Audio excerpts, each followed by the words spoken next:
Caitlyn O'Reilly. She has braved some of the world's most treacherous open waters, from icy currents to relentless tides, and emerged stronger every time. Today I'm joined by Caitlyn O'Reilly, ultramarathon swimmer, record setter, and a true embodiment of mental grit and heart-led endurance.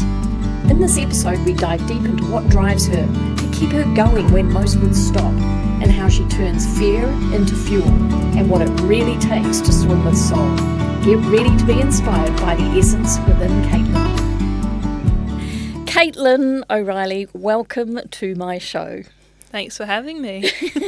Caitlyn, you and I have known each other for, I don't know, probably about 6 years through a charitable trust that's really close to my heart, that recognises youth doing incredible things. And you were applying for grants for your ultra marathon swimming efforts, which are incredible, and I can't wait for everybody to hear about you and listen to you and the incredible woman that you are.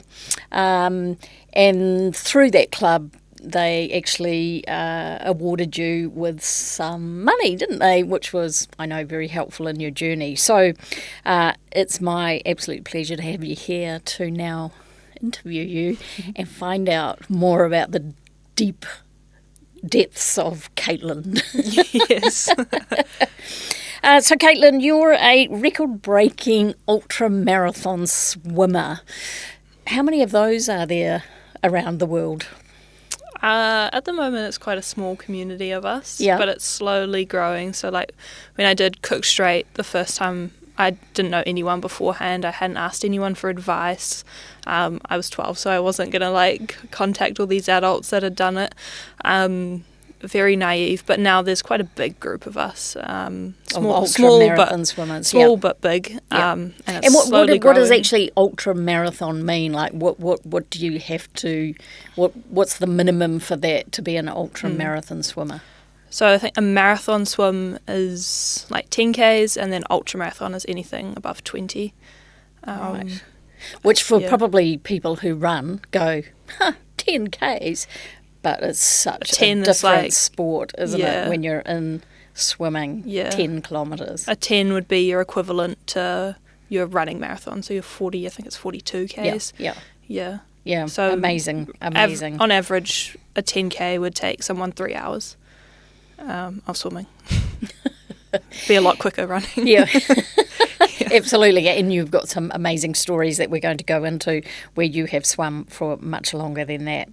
So you began your journey in competitive swimming when you were 9 years old, and competitive swimming as in the pool, doing... Yeah, just racing. Yeah, just racing, training, school, that kind of thing. Yeah. So tell me, was it at that time that it sparked your passion for swimming, that you went, I want to turn this into something more? So in the beginning, I was just going to training, going to school, enjoying the racing on the weekends. I think we had kind of a competition once a month. I'd swim the 100-metre butterfly or 100-metre freestyle or whatever it is. And then I'd go to my goal-setting stuff with my coach, and I'd put down on my sheet Olympics or Commonwealth Games or something like that. Yeah. And then it wasn't until I was about 10, 11, that my coach was talking about Cook Strait poolside, because he'd done it when he was 13. Ah, okay. So he was talking about Good role model. The swim that he'd done, and he'd swum between the North and the South Island. And I don't remember what was going through my head, but for some reason I thought, that'll be cool. That's what I want to do. And you were what, 11? Yeah. 11 years old, yeah. So I put it down on my goal sheet and handed it to him, and he was like, okay, cool, we can make that happen. So we trained for about a year, just doing extra little parts after training, extra distance, extra mileage. And then, a year later we did it. You did it when you were 12. That is incredible. So before I talk about that first one that you achieved at 12, did you drop the Olympic idea, Commonwealth Game idea of short swimming, or was that still in the back of your mind? I think that was still in the back of my mind. because I was still competing while I was training for Cook Strait. After Cook Strait, I think I went to nationals like 2.5 months later, a month later. I can't remember how long it was, but quite soon after I was at nationals. It did not go smoothly because I was still recovering from Cook Strait. Yes. But I was still very much wanting to race and be involved in all of that. Yeah. So I want to talk about Cook Strait. So for those people who don't know, Cook Strait is the mass of sea between the North Island and the South Island of New Zealand. And I have been across that Cook Strait numerous times, and it's rough and it's windy and it's hideous. I don't think I remember many times going across it when it's been very smooth. Tell me about that particular first ultra swim that you did. What was it like? I was very naive going into it. It's probably a good thing. I think it was a good thing, definitely a good thing. I didn't really know what I had signed myself up for. I thought, swimming 26k. I've done a 5k training session. That's only that multiple times. It should be fine. And then I thought it'll be less than 10 hours. My coaches had thought I'd done enough training, so I had faith in them for what I'd done. I hadn't done very much open water swimming. It's very much in the pool, focusing on the distance rather than the conditions. I remember jumping off the IRB, like inflatable rescue boat, and thinking, To start. And where was that? From Wellington side or the other? From the Wellington side, but not in Wellington Harbour. No, closest point to closest point. Yep. Yeah. From the North Island to South Island I swam. I think it was like the 2nd of February or something like that. So summer, hopefully it would be warm enough. But I remember getting in and thinking, there's actually lots of stuff I haven't thought about, like sharks and how deep it is and how dark it is, and I can't see anything around me. And there's some swell there, but it'll be fine. So I went in, I touched the rock and we got going. And then I was stopping every half an hour for fuel and advice from my coaches, and I kind of just put my head down and got on with it. There were lots of tears, which I didn't think my coaches noticed, but they could hear me crying, and I didn't know that till afterwards. And I also remember looking up with about 10 k's to go and thinking that the South Island just hadn't moved at all. I was like, we're not going anywhere, I'm never going to get there. But yeah, I just cried my way through it. And you're only 12. Yeah. Who was on the IRB in terms of the support? Just tell me about the support that you have around you when you do those, or when you did that particular one. So the first one, I had my coach, John Gatfield. So I used to swim for Coast Swim Club, now I swim for North Shore Swimming. So he came with me down from Auckland. And then Philip Rush, who kind of ran the whole thing. He's my coach now. And I was just about to say, he's still your coach. Yeah, yes. He's been with me for all of my swims. Wow. Which is pretty cool. But he organises all the Cook Strait swims and tides and weather and everything like that. So he was there, his skippers, Mum, Nana and Auntie. And Dad was away in Barcelona for the America's Cup. Yes. Fine, we've forgiven him now. But yeah, very family-based support. Wow. And I can't imagine as a parent, a mother, what it must be like to have seen a 12-year-old, my daughter, swimming, crying, urging you on, but also going, she's only 12. Is it quite hard for your parents? It was. For your family? The first one, the last little bit, it was in the dark as well, so I finished at 9 p.m.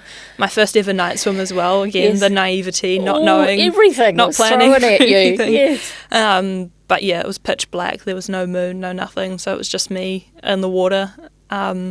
And that freaked Mum out because she could hear me crying. She had to go step inside. So I had 2 boats. I had the IRB and I had a much bigger navigational boat as well. So she was on that and inside because she couldn't watch. How do they hear you? They're pretty close. Oh, okay. Yeah. So they're Apparently I was went every time I went to breathe. I thought I was hiding it. But that is not. Incredible. That is really incredible. 12 years old. So you were the youngest person. Youngest female. Female who has ever done that swim at 12 years old. Yeah. It just blows my mind because I think most 12-year-olds would never be thinking about doing something as monumental as that. And I know for myself, if I think back at 12, yeah, I wouldn't even have had the headspace for it. So you must have been quite a remarkable child. Tell me about a little bit about who you were. Who was this, 10-year-old, 11-year-old Caitlyn? Who was the 12-year-old Caitlyn? What were you like? Very outdoorsy. I didn't like school. I didn't want to be sitting in a classroom learning stuff that I didn't want to learn. Yeah. I was very happy to do PE all day, every day. I think it was a good excuse to get me out of school. Right. It worked quite well. Yeah.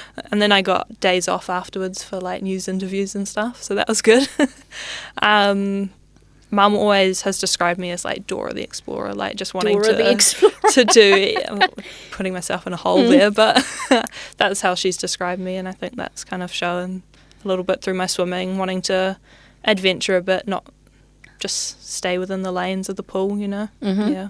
But I think there must be also something within you at 12 to even have the determination to keep going. Like when you were in the middle of that Cook Strait swim, your first one ever, in all those conditions, wasn't your mind screaming at you, give up, I'll stop, get out of the water, and this is not me? Yeah, definitely. Yeah. How do you overcome that?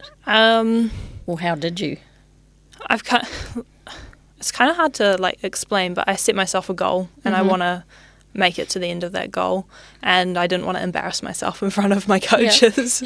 I didn't tell anyone I was doing it beforehand, so I didn't tell friends. Family knew, coaches knew, but even the people I was training with didn't know, so there was no pressure on me. Yeah, I like that idea, yeah. As the more I've done, the more I've told people about it, because I can kind of handle the pressure now.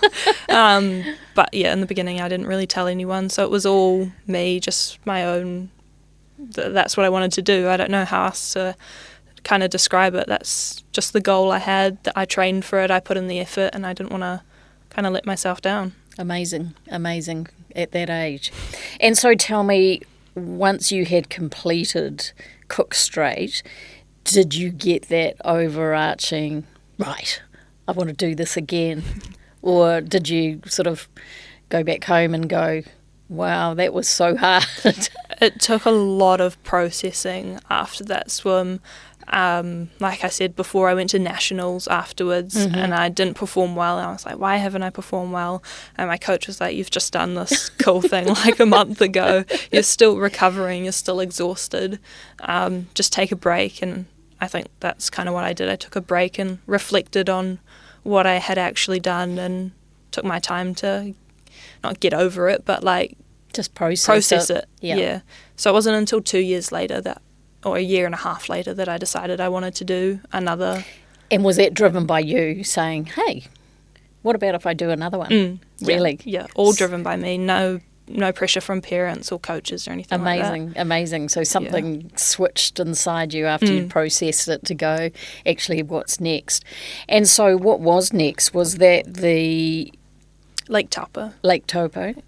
And that was in 2022, so how old were you then? Well, that would have been 2019. So I did... Oh, 2019. Yeah, so 2019 right. I've just done one lap of it. Yes, that's and then right. Later on, I did two. Yes. So you did and how old were you when you did one lap of the 14. Lake Taupo? 14. Yeah. Incredible. And how long a swim was that one? 40.2 kilometres. I think I swam for 13 and a half hours.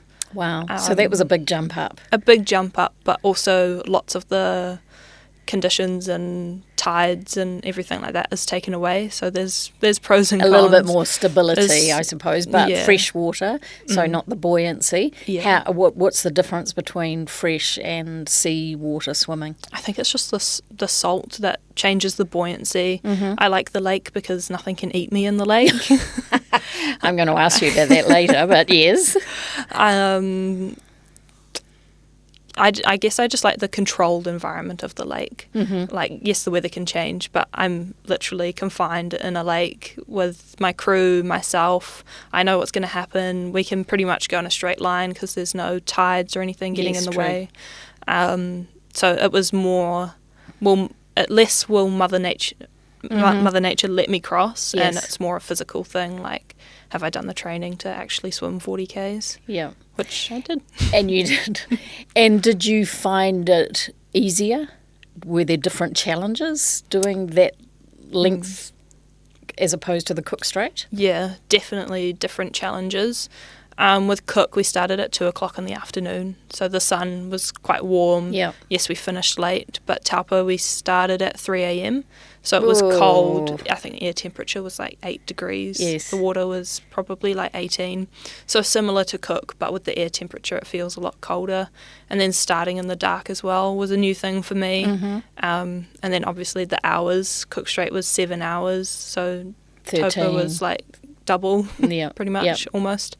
So yeah, just more of a mental game, I guess, than the physical battle. And mental game, is it this is going on for too long, I don't think I have it in me, do I have enough energy? Is it that those kind of thoughts that go through your mind? And just wanting to give up and get out, because it's so easy. 'Cause I've got the boat like within arm's reach away from me.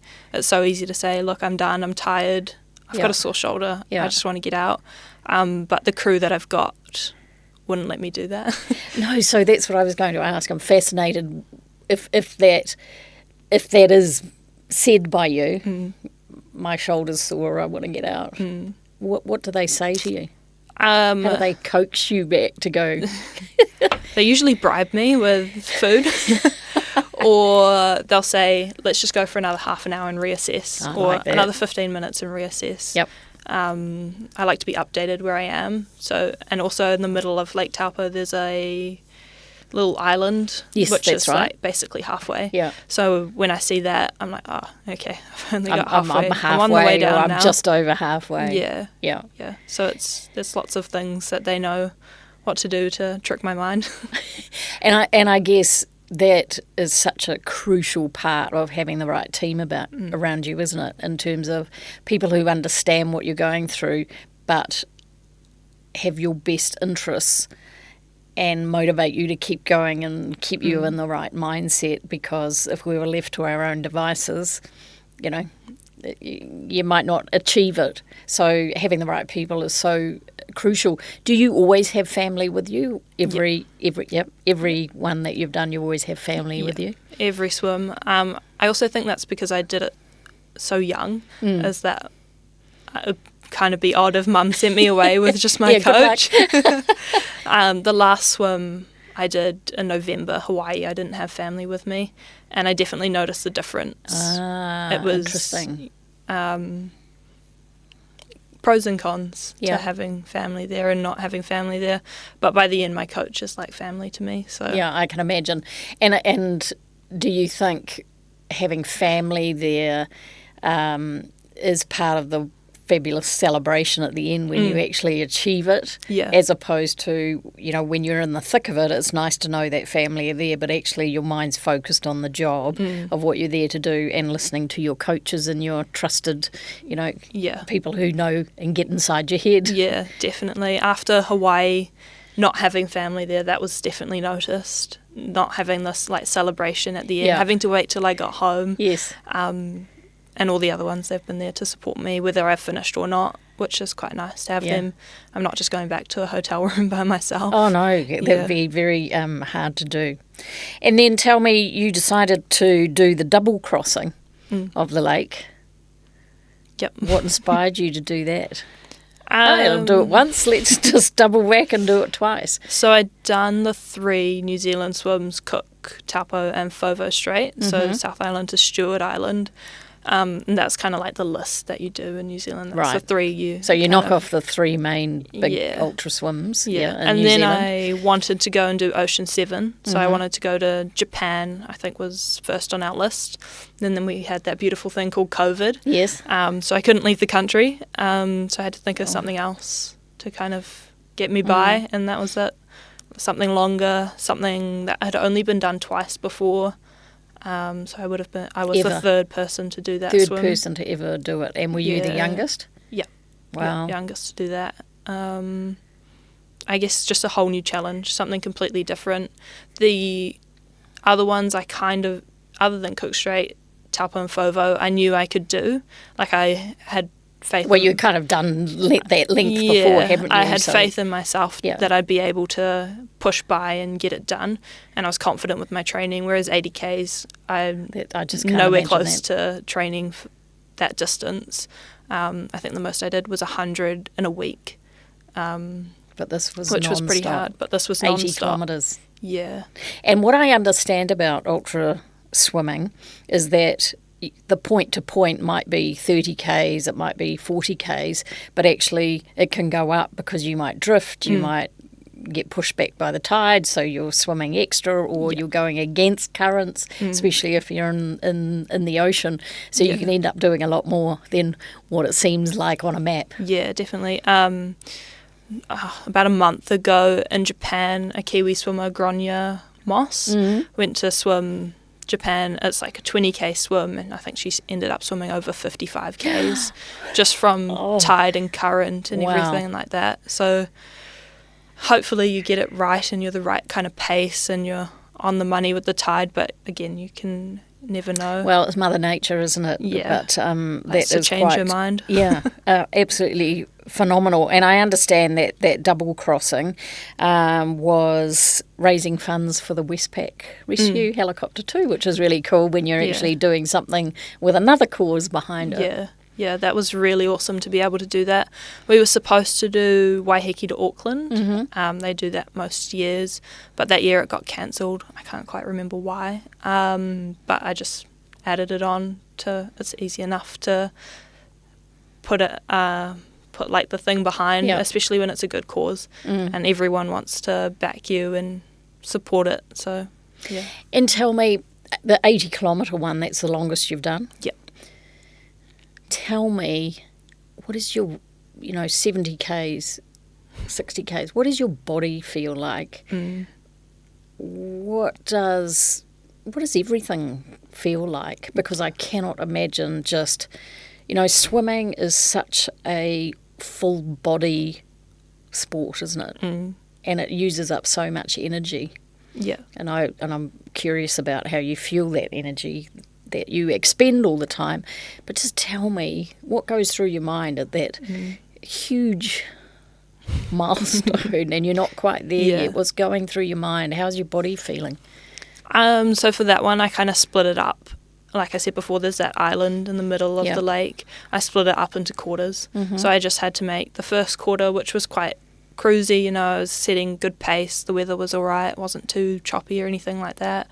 The second quarter was going to be in the dark because we started at like 4 p.m. So that we were in the dark earlier on, so I'm not in the dark when I'm like exhausted and hallucinating. And then and then I knew I'd be able to stop at the other end for a little bit to reset. But towards the end of the first half, I was like, oh my God, I've got to turn around and go all the way back. Mental. And I was just big step. tired, and there were lots of ups and downs, lots of digging myself into a hole of why are you here, why are you doing this, and then digging myself out, and then something will go wrong. I'll get like a sore shoulder for a bit, or I'll get cramp or something, and then having to pull myself out of that. The physical stuff is a lot easier to get through than the mental kind of hole that I dig myself. In the beginning, I've been really good at digging myself deep into a bit of a struggle. But yeah, the more I do, the more I can just pull myself out of it.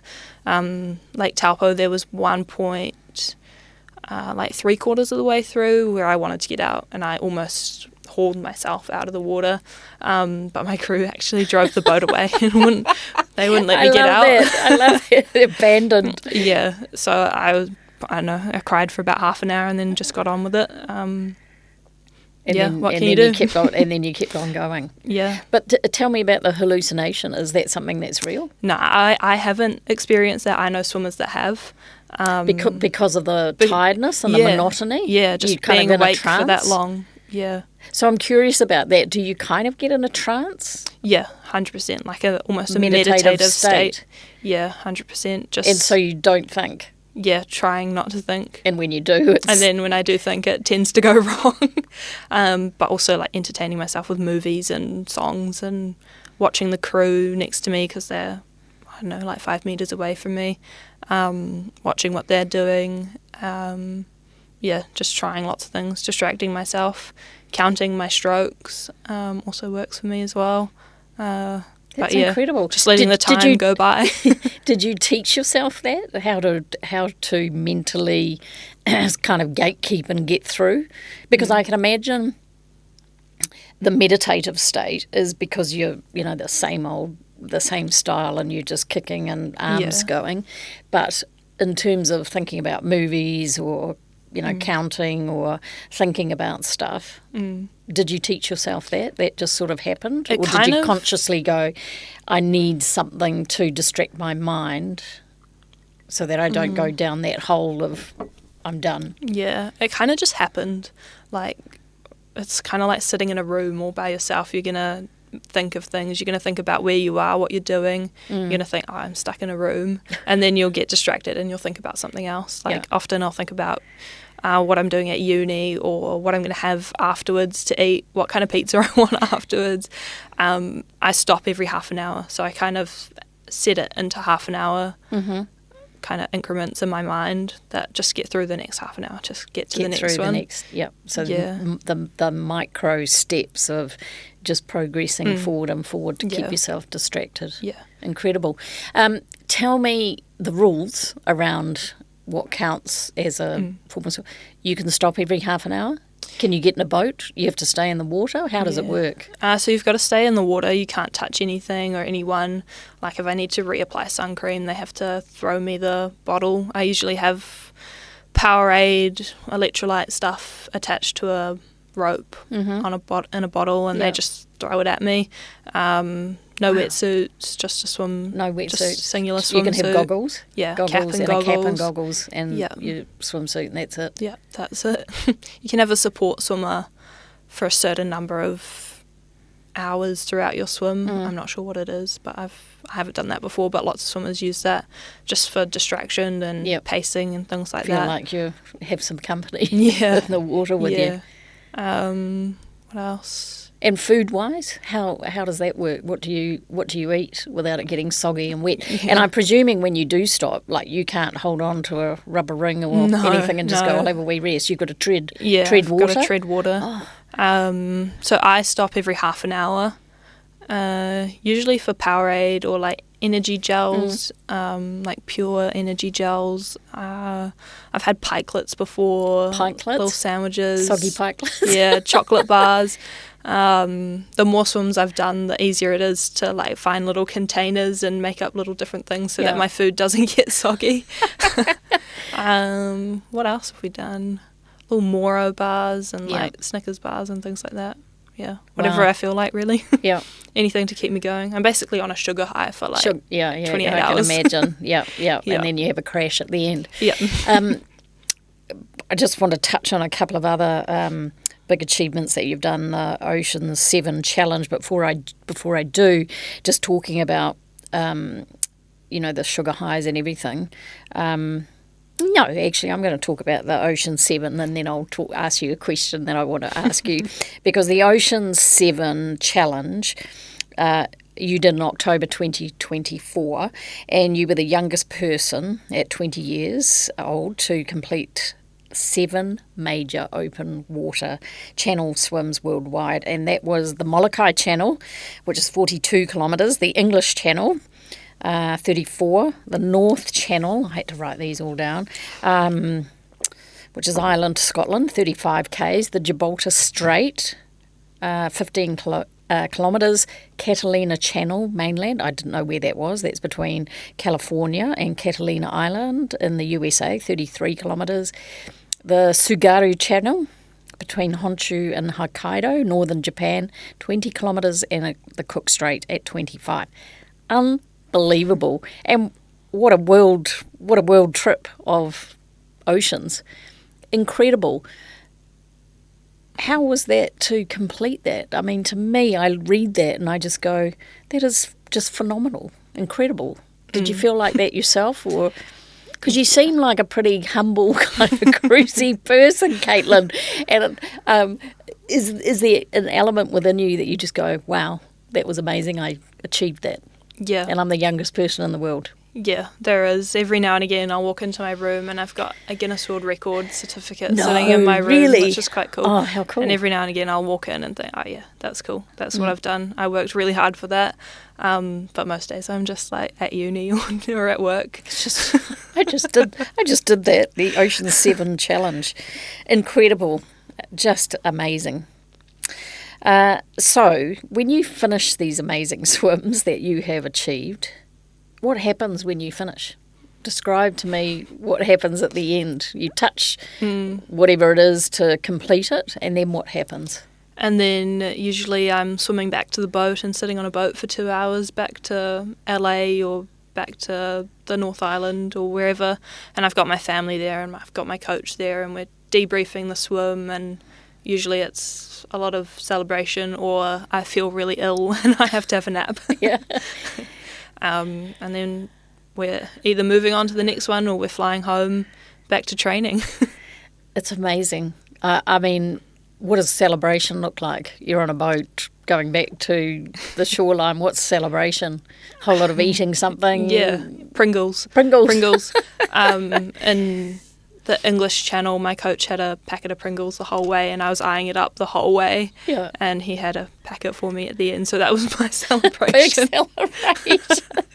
And then usually we go for dinner and stuff like that. In the UK, my family were travelling there as well, so I had aunties and uncles, and my grandparents were there. That's pretty so amazing. we all went for dinner, which was really nice. Out of the Ocean 7, which was the final one that you did to complete that? Molokai, so Yeah. Hawaii.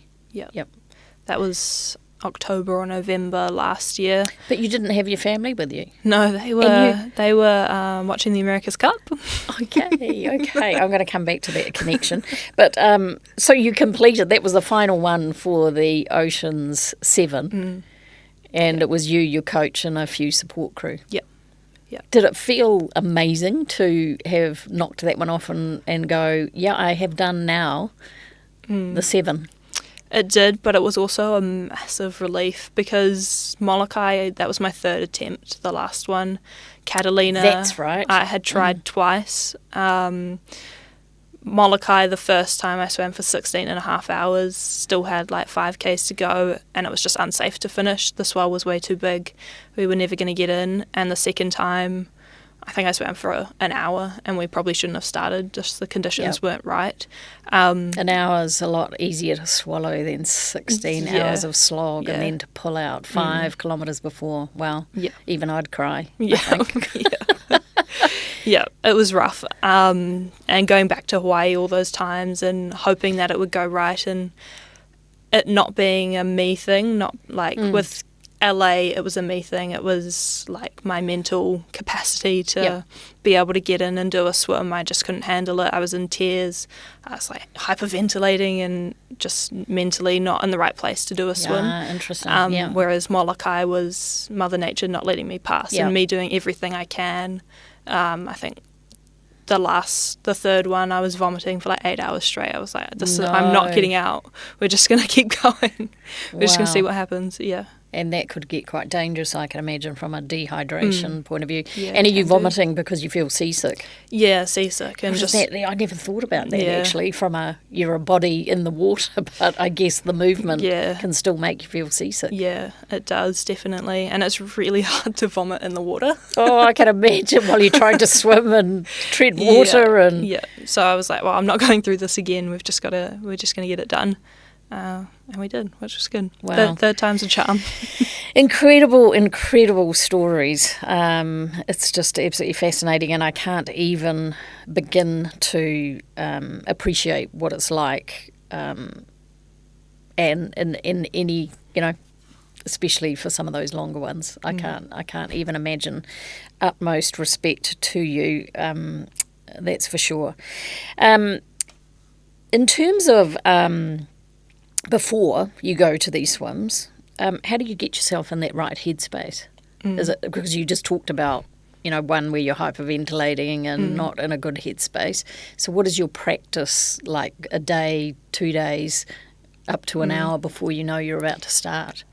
Usually beforehand I'm at the pool for an hour or so, just feeling my stroke, making sure that I feel good, mentally preparing for it. Just kind of also almost visualizing what's going to happen. Hawaii was quite good because I had those 2 practice ones before the third one, so I knew what was going to happen. I knew that this is the boat we're going to get, this is what's going to happen. We've got to get a plane over to the island to start it. Most of them are the same. We're starting in the dark. I've got to go in, touch a rock, swim out, get started, get onto my rhythm, get onto my pace. So the more I did, the easier it became to kind of know what was going to happen. In the start, I'd just distract myself and hope for the best and jump in and see what happens. It worked for most of it. We've talked about seasickness. For me, I think sharks would be the thing that I'd just be going, where are the sharks? Does that ever cross your mind? It does, yep. And that's part of like the me digging myself into a hole, thinking I've seen something out of the corner of my eye. No. In LA, they have the bioluminescence, like the shiny stuff in the water. Yeah. And I was lucky, but we had dolphins, and I heard them before I saw them. Yes. And it was quite cool to see them swimming through. Oh, that was amazing. But my crew swam with you for a little while. Yeah. In the dark as well. But my crew couldn't hear them, so they just saw the fins popping out of the water. I think they were more worried than I was. I was like, no, it's fine. I can hear them. They're dolphins. So never seen a shark? I have between Waiheke and like St Heliers, but that's ironic, isn't it? Little baby one that just swam away. It was fine. My dad was in the kayak next to me. I think he was more concerned than I was. Worried that I was going to freak out. But I had someone else in the water with me, so I was like, that was okay. Oh, they'll get them first. And what's the worst thing that's happened in the water in terms of any sea creatures or? Jellyfish is probably the worst that's happened. Jellyfish and chafing. Yeah. Hawaii had jellyfish that I had to like stop and peel all the tentacles off me, and had some massive like scars after the swim. Wow. But I don't think I got the worst of it. Some people have had it way worse and had to get out. And again, isn't that part of Mother Nature that you just go, can't do anything about that, can't swim, you know? That's part of the risk you take with these things as well, as going into it. I know what I'm getting myself into. Now I do. Now I know what I'm getting myself into. So it's just making the most of it and trying to enjoy as much of it as I can and just take everything that comes at me with a grain of salt. Yeah. Well, I think you can talk yourself out of anything, can't you, in life? If all you focus on is the stuff that you fear the most, then we wouldn't do anything. Yeah. And I can imagine for you, having achieved such greatness and overcome so much of your own, you know, self-doubt and, as you say, digging yourself out of holes, does this experience really help you in everyday life and in challenges? Yeah, I think so. It makes stuff a whole lot easier. Yeah. Because I can say, oh, well, I've done this. This is not the same as swimming 80 Ks. This should be okay. So you find, it puts things into perspective that the hard stuff isn't really that hard compared to what you've actually already done. 100%. And also, like, I've chosen to do these swims. Like, it's my choice. Yep. I can't really complain about something that I don't have to do. Like, I didn't have to do these swims. It was all me. That's just what I wanted to do. It's very easy to have like a victim perspective of I'm in the ocean all by myself. Like, why? Like, have a cry about it, which in the beginning I very much did. But the older I've got and the more swims I've done, the more I've realised, actually, this is what I want to do. This is more of me than anything else. Amazing. Would you describe yourself as being incredibly resilient outside of swimming? Or does it come with a different mindset of everyday life? You know, that something happens or you fail exams or, you know, can you easily direct yourself now, or is it a different type of direction? No, I think it all kind of relates to each other. Yeah. Even though exams aren't the same as swimming, it's still controlled. Like, my reaction is the same. Like, I'll just do it again. If I fail an exam, I'll just do it again. I'll try my best. Can't do much about it. No, as long as I've done my best, then there's And what a gift to have for yourself. And I can imagine you you see some people who are stressing and getting, so caught up in small things in life that you probably look and go, don't worry about it. Yeah, I very much, if I can't control it, I'm not going to stress about it until I need to. It's such a great gift to learn because, in the world of coaching and the work that I do and mentoring people and training, fear is such a big element of people's living and everyday life, and that feeling of stuck and not being able to move, or, the whole mental game in business or work and personal lives can just turn your life upside down. Yeah. So it's an amazing gift that you have trained yourself on to apply in everyday life. So just amazing. Tell me, just moving on a little bit, Philip Rush, your coach, how instrumental has he been in your success? Because, I talked about before the team that you have around you, just like the team I have in my business and my daily life is instrumental.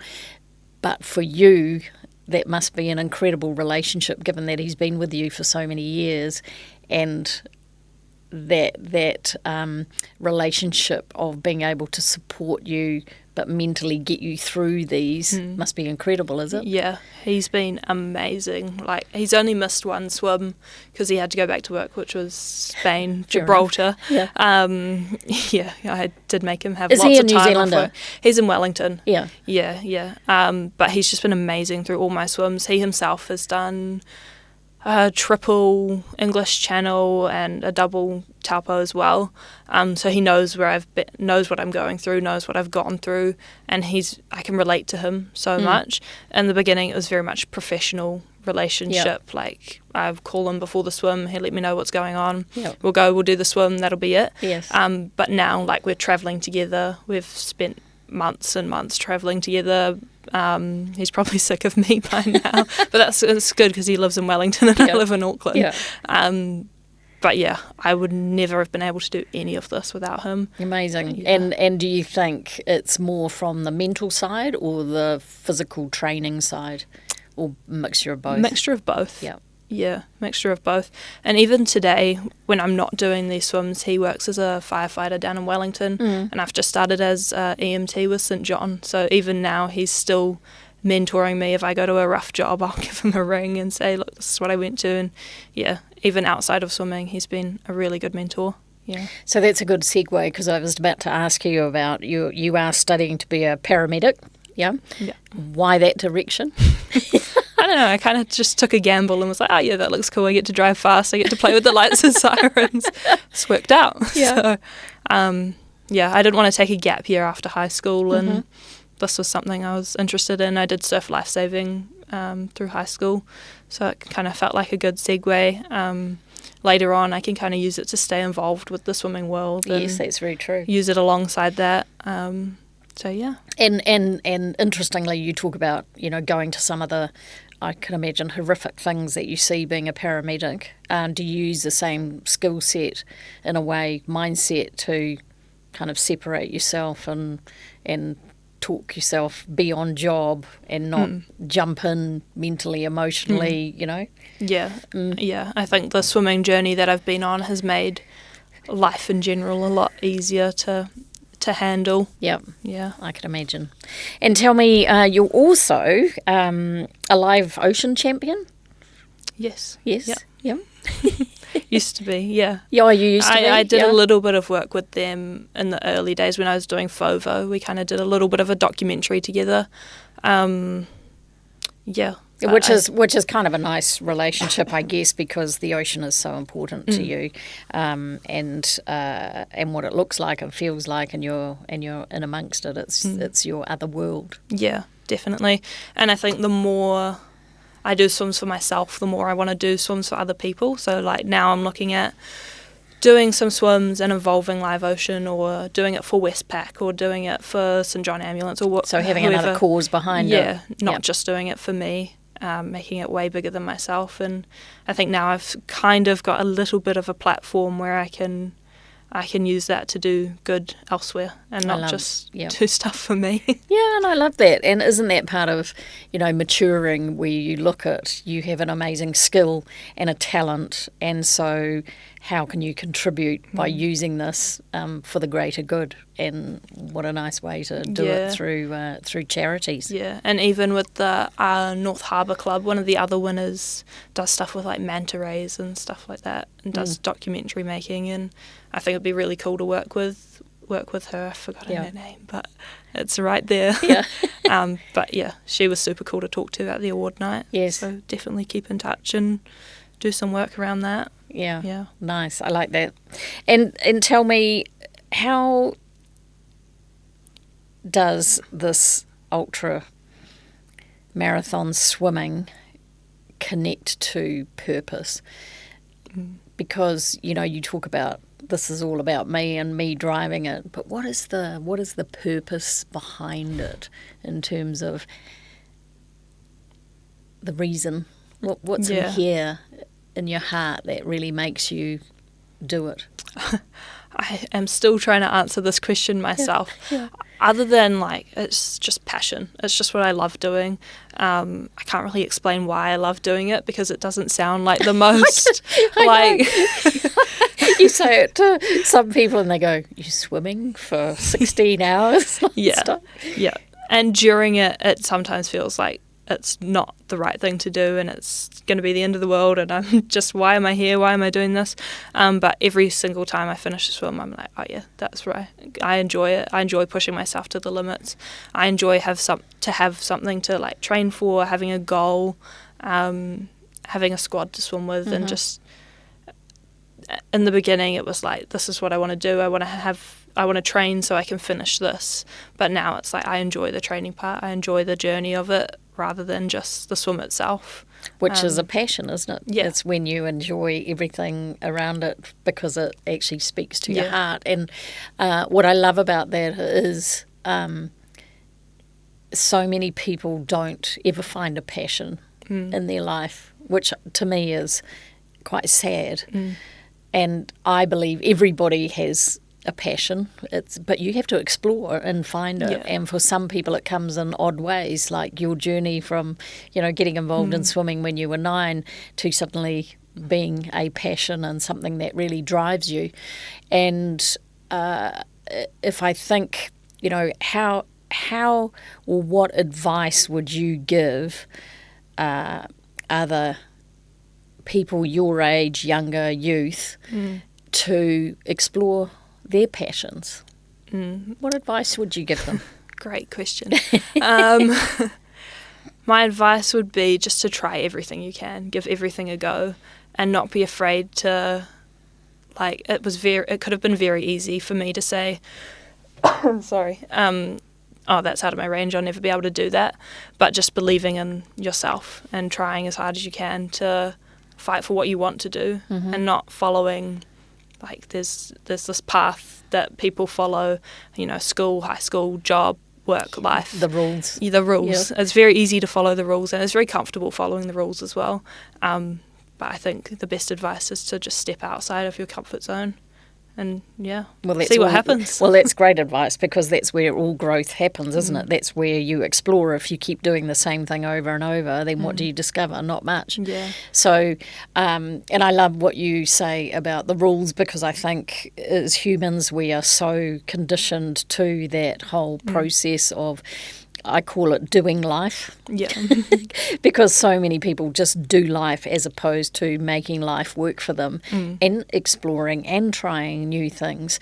And I always remind people when you feel stuck in life, that feeling of you may never have felt stuck because you're a great explorer and try different things.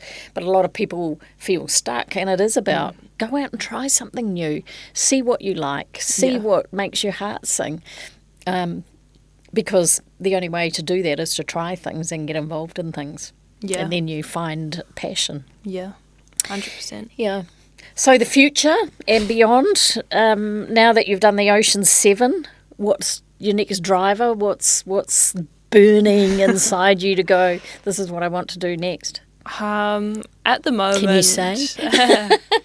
At the moment, maybe something big this summer, but it's looking more like next summer. Yeah. I've just started a new job a month ago with St John. I've just graduated from uni. Congratulations. So, I didn't realise you'd... like a week ago. Fantastic. That's awesome. So I'm just we need trying more to people like you. navigate that area of my life at the moment, and it has been nice to step away from swimming for a little bit, reflect on what I've done, take in what I've done, thank all the people that have supported me along the way, and kind of give back to them and support them. But there will be something. There will be something. This isn't the end. This is not the end. This is not the end. Just on that, how do you, if you do step away for a while, do you still keep your training going all the time? Because I can imagine it would be easy to get unfit. Yes. I've probably left it a bit late now, but I am getting back into it. Like going to the gym, just doing other things other than swimming. Yes. But still keeping fit. Right. Yeah. More laps in the pool, but doing stuff at the gym as well. So just to wrap up what has just been such a fascinating conversation, and I could talk to you for another hour, because I think when talking to someone like yourself who's so young but so grounded, humble, has found this passion, is just doing incredible things out there, it just shows me the opportunity for every person to go and do something great if they want to, because you have, and you made that happen yourself. What message do you want to leave your audience with in terms of dreaming big and resilience? And you know, they're two separate things. About, I know you said before about going out into your comfort zone, but maybe it's more about resilience, because it's such a skill, which it is, a skill, learnt skill, that's lacking in the world. What advice would you give younger people? Kind of like I said before, just give it a go, you know, just... I don't know how to put it into words, but I just want people to give it a go and not follow straight lines, and just do what they think they might. Even if you're not passionate about it later, you might be passionate about it now. Give it a go. The worst that's going to happen is that you're not going to like it and you just move on to something else, right?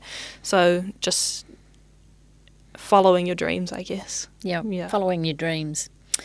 And as my final little wrap up, for all my guests, I give them this little gift, and it's a little quartz heart.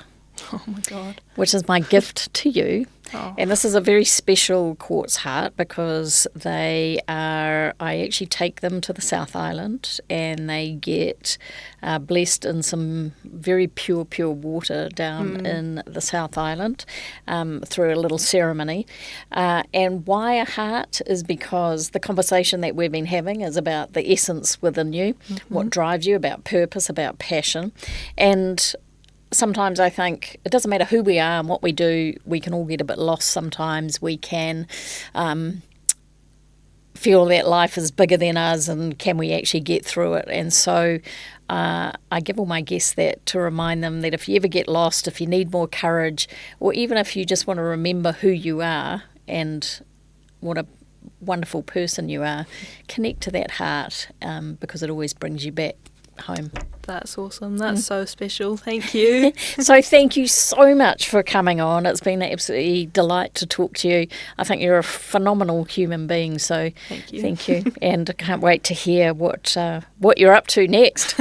And I think for everybody who's watching or listening, you have your own website.